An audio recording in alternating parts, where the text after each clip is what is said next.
امریکہ میں یہودی میوزیم میں اسرائیلی سفارتخانہ کے 2 عہدیداروں کو ایک جوان نے گولی مار دی۔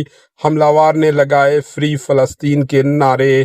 امریکی شہر واشنگٹن ڈی سی میں یہودی میوزیم میں اسرائیلی سفارتخانہ کے 2 عہدیداروں کو ایک حملے میں قتل کر دیا گیا۔ واشنگٹن ڈی سی میں چہارشنبے کی رات تقریباً 9 بجے کیپٹل یہودی میوزیم کے باہر ایک افسوسناک واقعہ پیش آیا، جس میں اسرائیلی سفارتخانہ کے 2 عہدیداروں کو گولی مار کر ہلاک کر دیا گیا۔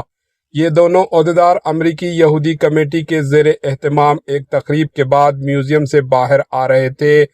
ہوم لینڈ سیکیورٹی کے سکریٹری کے مطابق 30 سالہ الیاس نامی مشتبہ شخص، جو شکاگو کا رہائشی ہے، میوزیم کے باہر 4 افراد کے گروپ کے قریب آیا اور ہینڈ گن سے فائرنگ کی، جس کے نتیجے میں ایک مرد اور ایک عورت ہلاک ہو گئے۔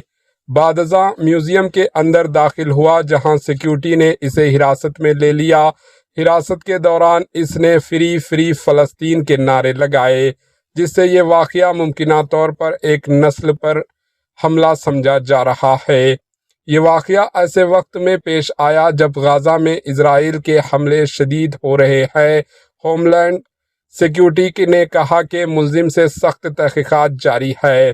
امریکی صدر ڈونلڈ ٹرمپ نے اس واقعے کی شدید مذمت کی اور کہا کہ یہودی دشمنی اور انتہا پسندی کی ایسی کارروائیاں امریکہ میں ناقابل قبول ہے۔